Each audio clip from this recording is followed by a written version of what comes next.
आप रेकमेंड करते हैं छोटे बच्चों के लिए स्क्रीन, या होनी नहीं चाहिए, मदर्स को नहीं चाहिए क्या? होनी तो नहीं चाहिए, हुँ। लेकिन अब ये है कि मुआशरे में एक चीज़ फैल गई है, इसको असूली तौर पर तो माँओं को चाहिए कि उनके साथ बातचीत करें। हाँ, मैंने उस स्क्रीन की वजह से बच्चों में और बहुत सी बीमारियां पैदा होते देखी हैं। मसलन। मसलन सबसे बड़ी बात है, आपने सुना होगा, ADHD एक बीमारी या है।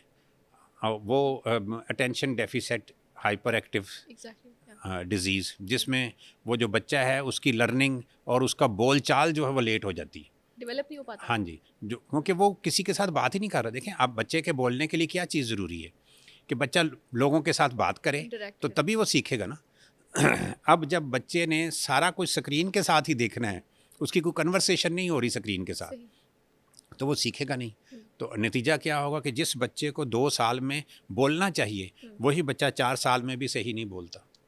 यही आजकल मेजॉरिटी बच्चों में हो रहा है मेजॉरिटी कि बच्चों में वो ये इतने हो, बड़े हो जाते हैं और बोल नहीं पा रहे और होते। इस बीमारी को ऑटिज़्म भी कहते हैं। ऑटिज़्म। बहुत तो मशहूर ये नाम। ऑटिज़्म की टाइप है ये, आप कहना चाह हाँ, रहे हैं ये कि क्योंकि ADHD ऑटिज़्म उसकी तो बड़ी सीरियस कंडीशन ये है। सीरियस कंडीशन है और हुँ। उसमें स्क्रीन का बड़ा रोल है। तो माँओं को चाहिए कि अपने बच्चों को स्क्रीन से दूर ही रखें। हाँ, और ख़ुद टाइम दें। हाँ, खुद टाइम दें और खुद हाँ। भी स्क्रीन से दूर रहें। आजकल हम में से वैसे कोई भी नहीं रह पाता, वो एक अलग बात है। और मैंने तो हाँ, कई जगह ना ये झगड़ा भी देखा है। अच्छा, माँ कहती है बाप को कि तू टाइम दे, बाप अच्छा, कहता है माँ को कि तू टाइम दे, अच्छा, और उनसे ये डिसीजन ही नहीं होता कि किसने कितना टाइम देना है। अच्छा ऐसा भी है? ऐसा भी है। Oh my God! क्यों इतनी स्क्रीन जानलेवा मैं कहती हूँ मतलब इतनी माँ स्क्रीन अपना टाइम बचाने के लिए सीरियस वो हो गई। स्क्रीन उसके हवाले करके ईज़ी हुँ, हो जाती है। हुँ। अच्छा, जब ये माँओं से बात करें ना कि वो बच्चों को स्क्रीन नहीं देनी चाहिए, आप ईज़ी हो जाते हैं, वो कहते हैं कि जब तुम्हारे पे ये टाइम आएगा तब देखेंगे हम मजबूर हो जाते हैं उनको देने के लिए मोबाइल फ़ोन्स और इस तरह की चीज़ें। नहीं, देखें जी, ये इससे हुँ, पहले भी तो बच्चे पलते थे। हुँ, पिछली नस्ल को देखें, हुँ, उन माँओं से पूछो कि आपकी माँ ने क्या किया था? हुँ, जब मोबाइल नहीं हुँ, था, इतना कॉमन नहीं था, तो उनकी माँ ने क्या किया था? हुँ। उनकी माँ ने तो उनको स्क्रीन नहीं दी थी। हमें तो अम्मी की नज़रें बहुत होती थी कि बस उन्होंने देख लिया, तो अगर आप यूज़ भी कर रहे हैं, आपका टाइम 5 मिनट 10 मिनट जो आपको मिला है पूरा हो गया, आप रख देंगे, आप हुँ, दोबारा नहीं उठाएँगे। सही तो बात है। पिछली माँओं की शायद वो एक डर खौफ़ ज़्यादा था, मुझे लगता है। नहीं, खौफ़ भी ज़्यादा था, माएँ बैठ के बच्चों से बातें करती बातें थीं। करती, कहानियाँ सुनाती थी। कहानियाँ सुनाती हुँ, थीं या उनसे कन्वर्सेशन करती हुँ, थीं, ताकि वो बच्चा बोले। हुँ, एक-एक वर्ड जो है, अब देखें मेरी बात सुनें, जब ये इस तरह के बच्चे क्या हुँ, है ऑटिज़्म के शिकार हो जाते हैं, हुँ, तो वो क्या कहते हैं जी, स्पीच थेरेपिस्ट के पास ले जाओ। ओके। अब स्पीच थेरेपिस्ट क्या करती है, वो मेहनत करती है।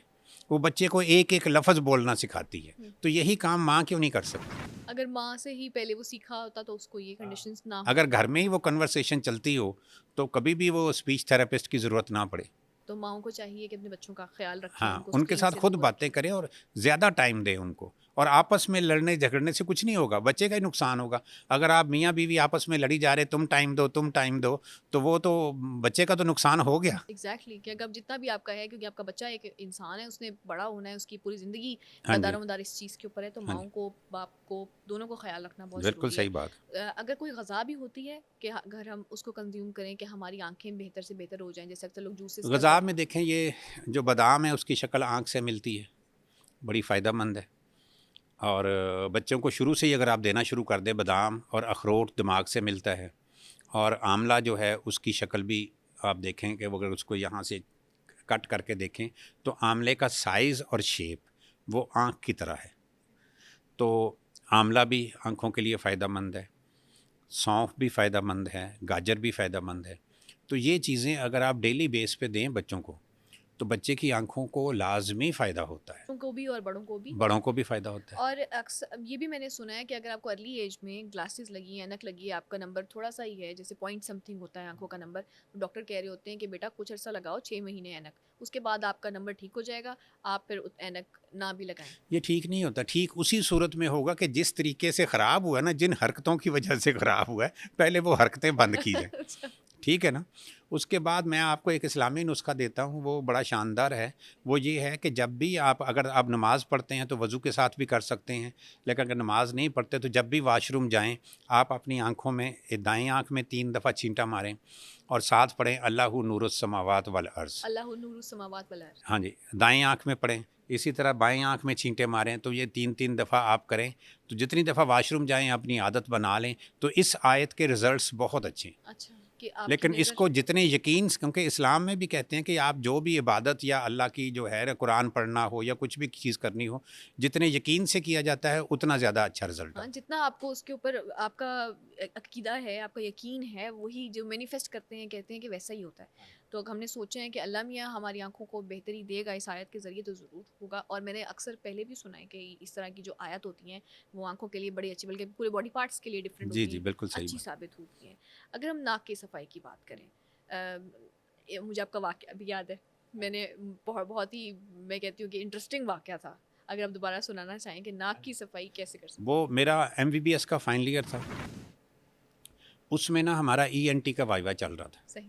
उसमें फैसलाबाद से प्रोफेसर साहब आए थे, वो ENT का वाइवा ले रहे थे। तो हर स्टूडेंट से वो पूछ रहे थे कि नाक को साफ़ करने का मेडिकल तरीका क्या है। सही। अब हमारे कोर्स में नहीं था, हुँ।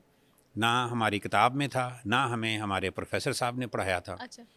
तो ज़ाहिर है किसी को नहीं आया, हुँ। तो वो फ़ेल कर रहे थे। 9 ओके। स्टूडेंट उन्होंने फ़ेल कर दिए। अब ये हुआ कि हमारे जो प्रोफेसर साहब से उनका रिज़ल्ट ख़राब हो रहा था। हुँ। उन्होंने कहा भी तुम ये क्या कर रहे हो? तुम फ़ेल किए जा रहे हो, ENT की पूरी किताब पढ़िए, उसमें से सवाल पूछो जो इनका सिलेबस है। सही। वो कहने लगे जी कि ENT का MBBS का वाइवा है, कुछ छोटी क्लास नहीं है। इनको नाक साफ़ करना नहीं आता तो मैं इनको ENT में कैसे पास कर दूँ? अब हमारे प्रोफेसर ने उनसे ना इजाज़त ली कि अच्छा मैं अभी आता हूँ, वॉशरूम से होके आता हूँ। ओके। वॉशरूम का बहाना करके हमारे पास आ गए और हमने लड़ना शुरू कर दिया। हुँ। हमने कहा कि सर ना आपने पढ़ाया है ना बुक में है। वो कहते पास होना है, हमने कहा जी होना है। उन्होंने कहा चुप करके सुन लो। अच्छा। तो फार्मूला ये था हुँ। कि भई आप जैसे वज़ू के लिए पानी लेते हैं उसी तरह पानी नाक में लें सही। और फिर उसके बाद एक साइड को बंद करें और दूसरी साइड से पूरी फ़ोर्स के साथ जो नाक में जो भी वेस्ट मटीरियल है वो बाहर निकालें। सही। उसके बाद फिर पानी लें हुँ। और फिर दूसरी साइड बंद करें और इससे आप ना साफ़ करें। हुँ। अब इकट्ठा साफ़ क्यों नहीं करना? हुँ। दोनों जो है ना हुँ। नथनों से साफ़ हुँ। इसलिए नहीं करना कि वो अगला सवाल यही था कि भई हम एक-एक करके क्यों साफ़ करें, हुँ। इकट्ठा क्यों ना हुँ। करें? एक साइड से बंद करके क्यों कर रहे हैं? हाँ, हुँ। तो वो उसका जवाब ये था कि भई अगर हम इकट्ठा करते हैं, हुँ। तो यहाँ से जो आपकी ब्लोइंग फ़ोर्स आ रही है, वो 2 हिस्सों में तक़सीम हो जाएगी। सही। 50% इधर चली जाएगी, 50% इधर हुँ। चली जाएगी। तो उसका नतीजा क्या होगा कि वो पूरी तरह सफाई नहीं कर वेस्ट सकेगा। मटीरियल उस तरह से नहीं हाँ निकलेगा जी, जिस तरह से निकालना चाहिए। अगर आप एक साइड बंद करके करते हैं, तो 100% एक साइड से निकलेगा। सही तो है। उससे ना सफाई सही हो जाएगी। ओके। तो तो ये ये बड़ा अच्छा तरीका है और मैं समझता हूँ कि ये सभी को इस हुँ, तरीके से करना करना चाहिए। चाहिए। और 9 स्टूडेंट्स जो फेल हुए थे उनमें आपका शुमार नहीं था। नहीं, मेरा शुमार नहीं था। आप पास हो गए मैं थे। बाहर ही खड़ा था। ओके, तो आपकी भी गुड लक गुड होगी लक हो ना। गई। ओके, तो नाक हम इस तरह से साफ कर सकते हैं। अगर हम स्किन की बात करते हैं, स्किन बड़ा एक हमारा ऑर्गन है हमारी बॉडी का, और अक्सर लोगों को स्किन के बड़े प्रॉब्लम्स हो रहे होते हैं, एक्नी हो रही है, स्कार्स हो रहे हैं, हुँ। और पता नहीं झुर्रियाँ हो रही हैं। तो आप ये बताइएगा स्किन को कैसे साफ रख सकते हैं? क्या मुख्तलिफ किस्म की इसकी जो बीमारियाँ हैं उनसे बच सकें? स्किन में ना मैं आपको एक वाक़या सुनाता हूँ। मैं इंटरनेशनल मेडिकल कॉन्फ्रेंस में हुँ। शरीक था। ओके। उसमें कोई 120 मुल्कों के नुमाइंदे आए हुए थे। तो हुँ। वहाँ मेरी ना एक इंग्लैंड के हुँ। एक डॉक्टर स्मिथ थे, उनके साथ कॉन्फ्रेंस के दौरान ही दोस्ती हो गई। सही। तो मुझे उन्होंने अपना तारफ़ कराया, हुँ। अपना कार्ड भी दिया हुँ। कि वो रॉयल फ़िज़िशियन थे वाह! और बरतानवी शाही ख़ानदान के सारे लोग उनके पेशेंट थे।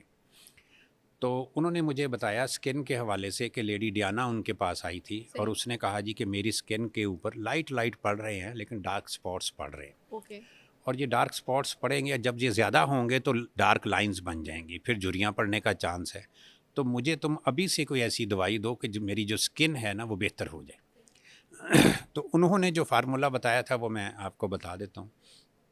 उन्होंने लेडी डियाना को कहा कि देखो तुम रोज़ाना अपना जिस्म बाहर से साफ़ करती हो, हफ्ते में एक दफ़ा अपना जिस्म अंदर से भी साफ़ करो। हफ्ते में एक दिन आपने ना कोई जुलाब लेना है, कोई ऐसा जुलाब लेना है जिसके साथ आपको पेचिश ना लगे, लेकिन आपको अंदर से क्लीनलीनेस कंप्लीट हो जाए, आपका आपको डाइजेस्टिव ट्रैक्ट जो है साफ़ हो वो जाए। साफ़ हो जाए, आपको फ़ील हो कि जितना भी अंदर फीसिस है वो सारा का सारा निकल गया है। उससे आपकी इंटरनल क्लींजिंग हो जाएगी। हफ्ते में एक दफ़ा ये आदत ज़रूर अपना लें।